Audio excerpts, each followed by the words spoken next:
හොඳයි දරුවෝ.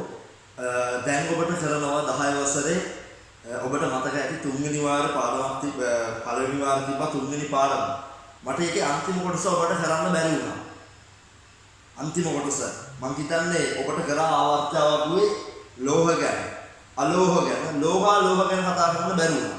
දරුවෝ ලෝහ ගැන කතා කරන්න පුළුවන්. ලෝහ තියෙන කොටස මේ පොතේ තියෙනවා. ලෝහ දෙකක් තියෙනවානේ. නැත්නම් ඔකට තාමත් කියන අර්ධ සම්මායක කියලා. මොකද්ද ලෝහ දෙක? මොකද්ද? එකක් බෝරෝන් අනිත් එක කවුද? සිලිකන්. මේක ආවර්තාවකින් හොයාගන්න විදිහ මම ඔයාලට කියලා දීලා ඇති.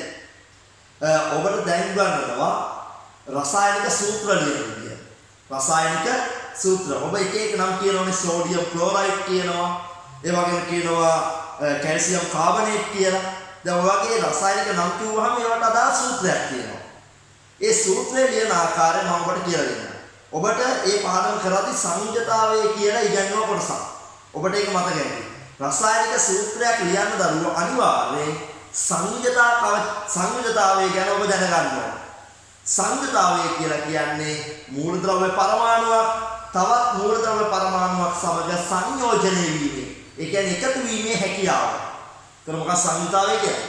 යම් කිසි මූලද්‍රව්‍ය පරමාණුවක් තවත් මූලද්‍රව්‍ය පරමාණුවක් සමග මොනවා වීමේ හැකියාව. සංයෝජනය වීමේ හැකියාව. සාමාන්‍යයෙන් එහෙම සංයෝජනය වෙන්නේ නැහැ මෙන්න මේ කට්ටියට. මේ කට්ටිය උච්ච වායු කාණ්ඩය. නැත්නම් අපි කියන නිෂ්ක්‍රීය වායු කාණ්ඩය, අටවන කාණ්ඩය. මේගොල්ලන්ට දරුව සංයුක්තාවයක් නැහැ. නේද? සංයුක්තාවයේ බිඳුවයි නැත්නම් 8යි. අපි ඒ හින්දා මේවා බන්ධන හදන්නේ නැහැ. ඒ කියන්නේ කාත් එක්කවත් බැඳෙන්නේ නැහැ. නමුත් ඊතුරු මූලද්‍රව්‍ය පරමාණු මොනවා වෙනවද? සංයුතාවයක් තියෙන හින්දා තව අයන කණ්ඩත් එක්ක එකතු වෙලා මොකද වෙන්නේ? මේකට රසායනික සූත්‍ර හදනවා. ඒතකොට මේවැ දරුවෝ සංයුතාවය හොයන්නේ ඔබට කියලා දුන්නා ඉලෙක්ට්‍රෝන වින්‍යාසයට අනුව. ඉලෙක්ට්‍රෝන වින්‍යාසයේ තියෙනවනේ අවසාන ශක්ති මට්ටමේ දැන් උදාහරණයකට මම එකක් කියලා දෙන්නම්. ඔබට කියලා දුන්නා. ඔක්සිජන් වල ඉලෙක්ට්‍රෝන වින්‍යාසය කීයද? 2යි 6යි. ඉලෙක්ට්‍රෝන වින්‍යාසය කියේ 2යි 6යි. එතකොට මෙයාට පුළුවන් මෙයාගේ සංයුතා කවචේ. සංයුතා කවචේ කියන්නේ අවසාන ශක්ති මට්ටමේ. අවසාන ශක්ති මට්ටමේ තියෙන ඉලෙක්ට්‍රෝන 6 පිට කරන්නත් පුළුවන්. හරිද? තව ඕනේ මෙයාට 8ක් හදාගන්නනේ. ඒ තව 2යි ඕනේ මෙයාට. තව ඉලෙක්ට්‍රෝන කීයක් ගන්න පුළුවන්? 2ක් ගන්න පුළුවන්. 6ක් පිට කරන එකද ලේසි, 2ක් ගන්න එකද ලේසි? 2ක් ගන්න එක ලේසි. එහෙනම් දරුවෝ මෙයාගේ සංයුක්තාවය කීයද? සංයුක්තාවය 2යි. ඔක්සිජන් වල සංයුක්තාවය කීයද? 2යි. ඒක තීරණය කරන්නේ සංයුතා කවචේ. නැත්නම් අවසාන ශක්ති මට්ටමේ තියෙන මොනවා ගන්නද? ඉලෙක්ට්‍රෝන ගන්න. දැන් උදාහරණයක් විදිහට බලන්න. මම ඇලුමිනියම් වල ලියනවා. ඇලුමිනියම් වල සූත්‍රය එන්නේ ඇලුමිනියම් වල 2යි 8යි 3යි. 2යි 8යි 3යි ඉලෙක්ට්‍රෝන වින්‍යාසය. එතකොට අවසාන ශක්ති මට්ටමේ ඉලෙක්ට්‍රෝන කීයද? 3යි. සංයුතාවය කීයද? 3යි. එහෙනම් ඉලෙක්ට්‍රෝන 3ක් පිට කරන්න පුළුවන්. තව කීයක් ගන්න පුළුවන්? 8 වෙන. 5ක් ගන්න පුළුවන්. ඉතින් 5 ගන්නවට වඩා 3 පිට කරන්න ලේසි. ඒක සංයුතාවය කීයද? 3යි. පැහැදිලිද ඔබට? දැන් ඔබට උගන්වනවා දරුවෝ රසායනික සූත්‍ර ලියන විදිය. ඔබ දන්නවා ඔබට මේ නම් ගොඩාක් මතකයි.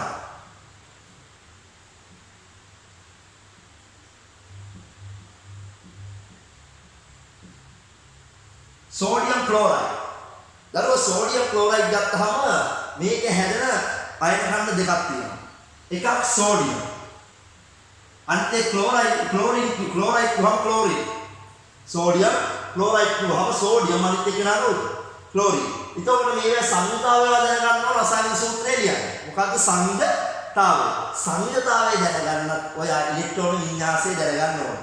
ඔබ දන්නවා ඔබට පුළුවන් ගන්න පරමාණු ක්‍රමාංක ගණන් කරලා hydrogen, helium, lithium, beryllium, boron, carbon, nitrogen, oxygen, chlorine, neon, sodium. Sodium වල පරමාණු ක්‍රමාංක 11. එතකොට මේක ලියන්න පුළුවන් 2යි 8යි 1යි කියලා. එහෙනම් සංයුතාවය කීයද? 1යි. ඒකේ අත ලියා ගන්න. ක්ලෝරින් වල කොහොමද එන්නේ? ක්ලෝරින් වල පරමාණු ක්‍රමාංකය 17යි. 17යි ඒක ලියන්නේ කොහොමද? 2යි 8යි 7යි. එහෙනම් සංයුතාවය මේකෙත් කීයද? 7ක් පිට ගන්නද ලේසි එකක් ගන්න එක. එකක් ගන්න. සංයුක්තාවය 1යි. දැන් අපිට පුළුවන් මෙහෙම සංයුක්තාව දෙක ලියාගන්න. වෙන වෙනම සංයුක්තාව දෙක මොකද කරන්නේ? ලියාගෙන ඔය සංයුක්තාව මාරු කරනවා. ඒතකොට මෙයාගේ එක හම්බ වෙන්නේ මෙයාට, මෙයාගේ එක හම්බ වෙන්නේ මෙයාට. එතකොට මේ එක ආවම එතකොට මෙයාට එනවා සෝඩියම්. මෙතන සාමාන්‍ය එක කියලා දාන්නේ නැහැ දරුවෝ. අර දෙකක් තිබ්බොත් තමයි දාන්නේ. සෝඩියම් මෙයා ලියනවා ලං කරලා ක්ලෝරින් සෝඩියම් එකයි ක්ලෝරින් කීයද? එකයි. ඒතර මේක තමයි මේකේ සූත්‍රය. Sodium chloride. පැහැදිලිද ඔබට? ඔන්න ඔහොම තමයි කියන්නේ. දැන් ඔබට කියන්න තව එකක් හත් දෙන්න විදිය. දැන් අපි තව එකක් ගමුකෝ. මේ විදියට බෙරිලියම් ෆ්ලෝරයිඩ් බෙරිලියම් ෆ්ලෝරයිඩ්. ඒතර බෙරිලියම් කිව්වම මොකක්ද කියන්නේ? මේ තියෙන බෙරිලියම්. එහෙනම් බෙරිලියම් ගත්තා. Be ෆ්ලෝරයිඩ් කියන්නේ ෆ්ලෝරින් වලට. ඒතර ෆ්ලෝරින් උත් ලිව්වා. දැන් මේ දෙකේ ඉලෙක්ට්‍රෝන වින්‍යාස ලියන්න. ඒතර බෙරිලියම් වල ඉලෙක්ට්‍රෝන වින්‍යාසය කියතර පරමාණු ක්‍රමාංකය හයිඩ්‍රජන් හීලියම් ලිථියම් දෙක හතරයි. ඒතර මේක ලියන්න පුළුවන් 2,2. සංයුක්තාවය කීයද? 2යි. ෆ්ලෝරින් වල පරමාණු ක්‍රමාංකය 9යි. මේක ලියන්න පුළුවන් කොහොමද? 2,7. නම් මෙයාගේ සංයුක්තාවය කීයද? 1යි. දැන් ඔය දෙක මොනවා කරන්නේ? මාරු කරන්න. ඒතකොට බෙරිලියම්ට එනවා දරුවෝ 1ක්. ෆ්ලෝරින්ට මොකක් වෙනවද? 2ක් වෙනවා. මෙන්න මේක තමයි. ඒ කියන්නේ මෙයාගේ සංයුක්තාවය මෙයාට නම් මේ සංයුක්තාවය මෙයාට. ඒතකොට බෙරිලියම්ට 1යි ෆ්ලෝරින් කීයද? 2යි. ඒතකොට බෙරිලියම් ෆ්ලෝරයිඩ් මේ විදිහට. පැහැදිලිද ඔබට? තව එකක් ඔබට කියලා දෙන්න. මැග්නීසියම්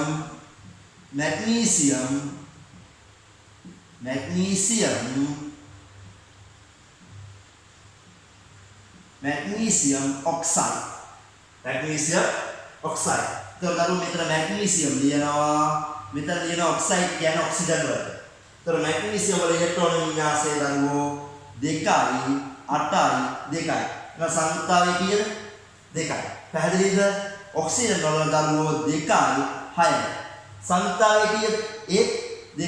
මේ දෙකට දෙක මොකද වෙන්නේ? කැපෙනවා. කීයද? 1යි. දැක්කද? ඒතර කැපෙන්න පුළුවන්. ඒතර මේ දෙක මොනවා කරන්නේ? මාරු කරනවා. ඒතර මැග්නීසියම් වලටත් එන්නේ 1යි, ඔක්සිජන් වලටත් 1යි. ඔන්න ඔහොමයි මැග්නීසියම් ඔක්සයිඩ් කියන්නේ. පැහැදිලිද? තව එකක් ඔබට කියන්න.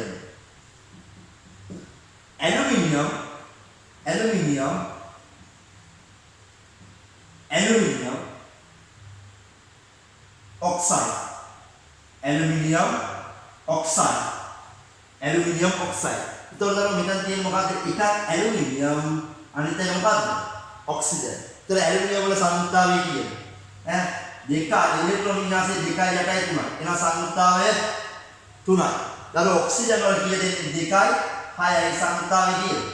2යි. ඔය දෙක කැපෙන්නේ නැහැ. දෙක තුන කැපෙන්නේ නැහැ. එහෙනම් ඔය දෙක මාරු කරනවා. දැන් ඇලුමිනියම් වලට එනවා කීයද? 2ක්. ඔක්සිජන් වලට කීයක් එනවද? 3ක් එනවා. මේ තියෙන්නේ ඇලුමිනියම් ඔක්සයිඩ් වල රසායනික සූත්‍රය. දැන් අපි ලියමු කාබන් ඩයොක්සයිඩ් වල. මොකද්ද? කාබන් ඩයොක්සයිඩ් වල සූත්‍රය එන්නේ කොහොමද කියලා. Carbon dioxide. ඒතකොට මේකට හැදෙනවා දෙකක්. එකක් කාබන් අනිත් එක මොකද්ද? ඩයොක්සයිඩ් දුවහම ඔක්සිජන්. ඒතකොට කාබන් වල ඉලෙක්ට්‍රෝන වින්‍යාසය කීයද? 2යි 4යි. දැන් සංයුක්තාවය කීයද? 4යි. එයාට 4ක් ගන්නත් පුළුවන් 4ක් පිට කරන්නත් පුළුවන්. එහෙනම් කැමති කල් ගන්න පුළුවන්. සංයුක්තාවය 4යි. ඔක්සිජන් වල 2යි කීයද? 6යි. එහෙනම් සංයුක්තාවය කීයද? 2යි. බලන්න මේ 4යි 2යි කැපෙනවා දෙකෙන්. දෙකේවා 1යි. මෙතන දෙකේවා කීයද? 2යි. ඔය දෙක මාරු කරලා කාබන් වලට එනවා 1ක්. ඔක්සිජන් වලට එනවා 2ක්. මේ තියෙන්නේ කාබන් ඩයොක්සයිඩ් වල සූත්‍රය. මේ ඔබට දක්වලා තියෙන්නේ දරුවෝ රසායනික සූත්‍ර ලියන ආකාරය. දැන් ඔබේ පොතේ අභ්‍යාසයක් තියෙනවා. ඒ අභ්‍යාසයේ තියෙනවා රසායනික සූත්‍ර ලියලා. ඒ කියන්නේ නම් දීලා. ඒතකොට ඔබට පුළුවන් ඒකේ මෙන්න මේ ආකාරයට රසායනික සූත්‍ර ලියන්න. හරිද? තව තියෙනවා ඔබට උගන්වනවා දරුවෝ බහු ආයනික අයන ඛණ්ඩ කියලා. බහු පරමාණුක අයන ඛණ්ඩ. එතකොට මේකේ ගොඩක් පරමාණු එකතු වෙලා හදනවා අයන ඛණ්ඩ. බහු පරමාණුක අයන ඛණ්ඩ. දැන් මෙහෙම මේව බහු පරමාණුක අයන ඛණ්ඩය. හයිඩ්‍රොක්සයිඩ්. ඒක ලියන්නේ මෙන්න මෙහෙම. මේකට කියන්නේ හයිඩ්‍රොක්සයිඩ් කියලා. මේක මොකද කියන්නේ? හයිඩ්‍රොක්සයිඩ්. හරිද? ඒක පොතේ තියෙන දරුවෝ ඔබ පොත අභ්‍යාස කියන්නේ ඔබ පොත බලන්න පොතේ තියෙනවා. මේ හයිඩ්‍රොක්සයිඩ් වල සාමාන්‍යයෙන් අපි කියන හයිඩ්‍රොක්සයිඩ් කියලා ඔය චුරිනායක. මේ අයනයේ ගානට සංයුක්තාවය සමානයි. එහෙනම් හයිඩ්‍රොක්සයිඩ් කියන ඔය චුරිනායනයනේ. එහෙනම් මේකේ සංයුක්තාවය 1යි. කීයද? එකයි. ඊට පස්සේ ඇමෝනියම් NH4 ධනායනය. ඇමෝනියම් කියන්නේ මොකක්ද? NH4 ධනායනය. එහෙනම් මේකේ සංයුක්තාවය එකයි. අනිත් එක කාබනය CO3 ඍණ දෙක ආයනය. CO3 ඍණ දෙක ආයනය. මේකේ සංයුක්තාවය මෙතන ඍණ දෙකයි. එහෙනම් සංයුක්තාවය දෙකයි. හරිද? අනිත් එක නයිට්‍රේට්. හරිද? NO3 ඍණ ආයනය. එහෙනම් සංයුක්තාවය කීයද? ඍණ ආයනය කියන්නේ ඍණ එකයි කියන්නේ. සංයුක්තාවය කීයද? එකයි. අනිත් එක PO4 ඍණ තුන ආයනය.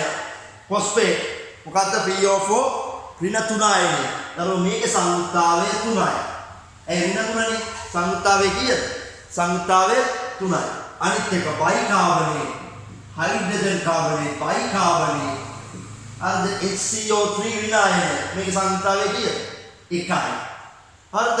ඊට පස්සේ ඔබට දෙනවා සල්ෆේට්. SO4 ඍණ දෙක ආයනය. මේකේ සංයුක්තාවය කීයද? 1යි. ඔන්න ඔය විදිහට ඔබේ අභ්‍යාස පොතේ තියෙනවා බහු පරමාණු කායන ඛණ්ඩවල සංයුක්තාවය කියලා. ඒතකොට ඒක අයනයේ ගානට සමානයි. ඕවා පාඩම් තියෙන්නත් ඕනේ. හරිද? ගණන් කරනකොට. දැන් ඔබට කියලා දෙන්නම් බහු ආයනික පරමාණු කායන ඛණ්ඩ එකතු වෙලා සූත්‍ර හැදෙන ආකාරය. හරිද? දැන් මම ඔබට උගන්වනවා මෙන්න මේක. සෝඩියම් හයිඩ්‍රොක්සයිඩ් හැදෙන විදිය. සෝඩියම් හයිඩ්‍රොක්සයිඩ් මොකක්ද දරුවෝ? සෝඩියම් හයිඩ්‍රොක්සයිඩ් හැදෙන ආකාරය. එතකොට මෙතන තියෙනවා සෝඩියම් Na හයිඩ්‍රොක්සයිඩ් මෙතන තියෙනවා මේ හයිඩ්‍රොක්සයිඩ්. එහෙනම් OH ඍණ ආයනය. මොන ආයනයද? ඍණ ආයනය. එතකොට සෝඩියම් වල සංයුක්තාවය කීයද? ඒක වෙනම හොයාගත්ත හැකි. ඉලෙක්ට්‍රෝන වින්‍යාසය කියලා. 1යි. හරිද? හයිඩ්‍රොක්සයිඩ් සංයුක්තාවය කීයද? 1යි. මේ දෙක මාරු කරලා උත්තරේ එනවා. එතකොට සෝඩියම් වලටත් 1යි එන්නේ. हाइड्रोक्साइड වලට එකයි එන්නේ ඔය. පැහැදිලිද ඔබට? හරි. ඊළඟට බලන්න. දැන් එනවා කැල්සියම් කාබනේට්. Calcium carbonate. ඒතකොට අපි කැල්සියම් කාබනේට් මොකක්ද කියන්නේ? එකක් කැල්සියම් Ca. මේකේ කැල්සියම් කාබනේට් කොහෙද ඉන්නේ? මේකේ කාබනේට් CO3 ඍණ දෙක ආයනය. හරිද? ඒතකොට කැල්සියම් වල සංයුක්තාවය ලියාගත්තේ ඉලෙක්ට්‍රෝන වින්‍යාසය දාලා. 2 8 8 2නේ. එහෙනම් සංයුක්තාවය 2යි. කාබනේට් වල සංයුක්තාවය කීයද? 2යි. මේකට මේක මොකද වෙන්නේ? කැපෙනවා කීයයි කියන්නේ? 1යි 2යි. එහෙනම් එක එක ආවම කීයද? මෙතන දෙන්නේ කැල්සියම් කාබනේට් වල දෙන්නේ CO3 දෙන්නේ 1යි. එහෙනම් CO3ම. එහෙනම් CaCO3. පැහැදිලිද ඔබට? හරි. තව එකක් බලන්න. කීයද?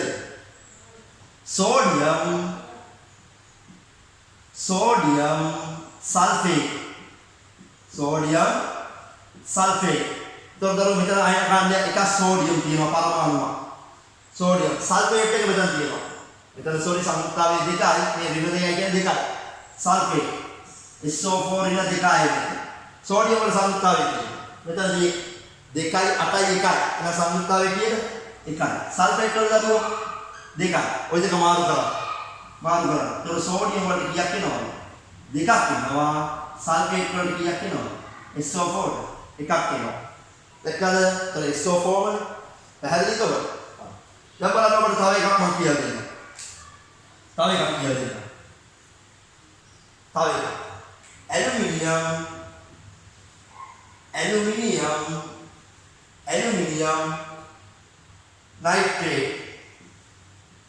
ඇලුමිනියම් नाइट्रेट तो रेखा एल्यूमिनियम මොකද්ද ඇලුමිනියම් नाइट्रेट කියන්නේ මොකද්ද NO3 ඍණ ආයනය NO3 මොකද්ද ඍණ ආයනය ඒතර මෙතන සංයුක්තාවය කියේ 1යි ඇලුමිනියම් වල සංයුක්තාවය කියේ ඉලෙක්ට්‍රෝන වින්‍යාසය 2යි 8යි 3යි නම් 3යි ඊයද 3යි ඒතර මේක කොහොමද ලියන්නේ මේ नाइट्रेट වල 3 එනවා ඇලුමිනියම් වල කියනවා 1 එනවා එහෙනම් Al මේකට තුනක් තියෙන්න ඕනේ. එහෙනම් වරහණක් දාලා NO3 මෙතන කියක් එනවා. පිටට දානවා 3 කියලා. NO3 3 කියලා දානවා. දරුවෝ මේ තියෙන්නේ මොකද්ද? බහු පරමාණු කායන ඛණ්ඩත් එක්ක එකතු වෙලා හැදෙන සූත්‍රවල රසායනික සූත්‍ර ලියනවා. දැන් මම ලියනවා බහු ආයනික කායන ඛණ්ඩ දෙකක්. බලමු.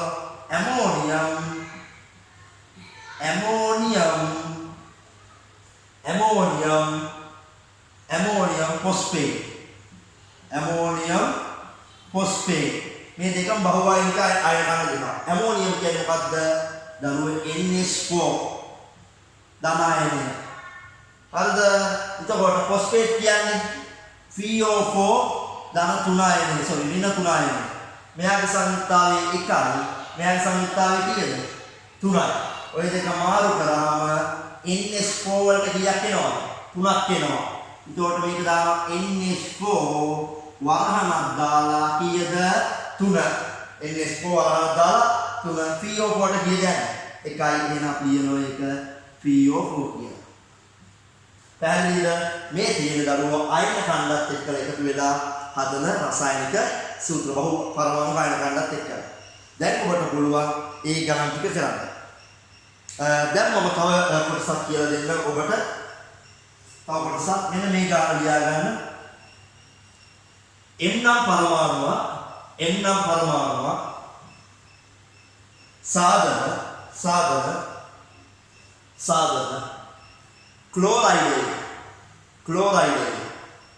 ක්ලෝරයිඩ් සූත්‍රය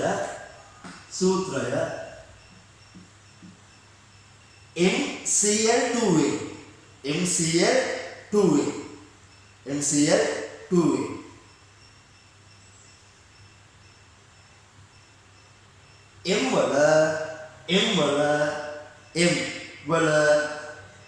M වල කාබනේටයේ සූත්‍රය සොයන්න. ඒ කියන්නේ M කාබනේට් එක්ක එකතු වෙලා හදන සූත්‍රය හොයන්න. හොඳ ගන්න. හරිද? M කියලා පරමාණුවක් හදන ක්ලෝරයිඩේ සූත්‍රය දීලා දෙන MCl2 කියලා. ඔබගෙන් අහනවා M වල කාබනේටයේ සූත්‍රය. දැන් බලාගන්න කරන්නේ. මේ තියෙන්නේ M නේ. මේ M තියෙන එක ක්ලෝරින් එක හදන්නේ NCl2 නේ. ඒතර අපි ඕක ගත්තාම ওই දෙක මාරු වෙන සංයුක්තායන්නේ. එතකොට මේ දෙක කාටද අයිති? M ට. කාටද? ඒක තමයි Cl ට දෙකක් කියන දෙකේ. ඒතර M වල මේ Cl වල කීයක් තියෙන්නේ? එකයි. ඒක තමයි M වලට. බලන්න මේකෙන් මෙහෙම නෙවෙයි මේක හැදෙන්නේ. මේ එක යනවා M ට. ඒතර මේ එකයි. මේ දෙක යනවා කාටද? Cl ට. ඒතර Cl2 වෙනවා. ඒතර M වල සංයුක්තාවය තමයි Cl ට යන්නේ. ඒතර M වල වෙන සංයුක්තාවය කීයද? M වල සංයුක්තාවය කීයද? 2යි. අන්න එකයි හොයාගන්න. දැන් කාබනේට් වල සංයුක්තාවය දැනගන්න. කාබනේට් වල දරුවෝ CO3 ඍණ 2යි. CO3 ඍණ කීයද? 2. ඒතර ඒක සංයුක්තාවය කීයද? 2යි. ඒතර මේ දෙකට දෙක කැපෙනවා කීයයි කියන්නේ? 1යි. දැන් මේ දෙක මාරු කරනවා. ඒතර M මෙතන තියෙන CO3 වලටත් 1යි. MCO3. ඔන්න ඔක තමයි M වල කාබනේටයේ සූත්‍රය. දැන් ඔබට පුළුවන් ගණන් ටික කරන්න. දැන් මේක තියෙන දරුවෝ අභ්‍යාසයක්. ඒ අභ්‍යාසය කරලා මට ඒක ෆොටෝස් වෙනම එවන්න. ඊට පස්සේ මම ඔබට එවනවා තුන්වෙනි පාඩමේ සම්පූර්ණ ස්පීඩ් ටෙස්ට් එකක්. එතන සෙල්ෆ් ස්ටඩි එකක් කිව්වත් හරි තනියෙන් කරන්න තියෙන්නේ. ඒක කරලා මට ඔබට ෆොටෝ ගහන්න. හැබැයි පොත බලාගෙන කරන්න එපා. පොත හොඳට තුන්වෙනි පාඩම් කරලා අවංකව කරන්න. හරිද? අවංකව කරන්න. හොඳයි. අයිබෝවන්.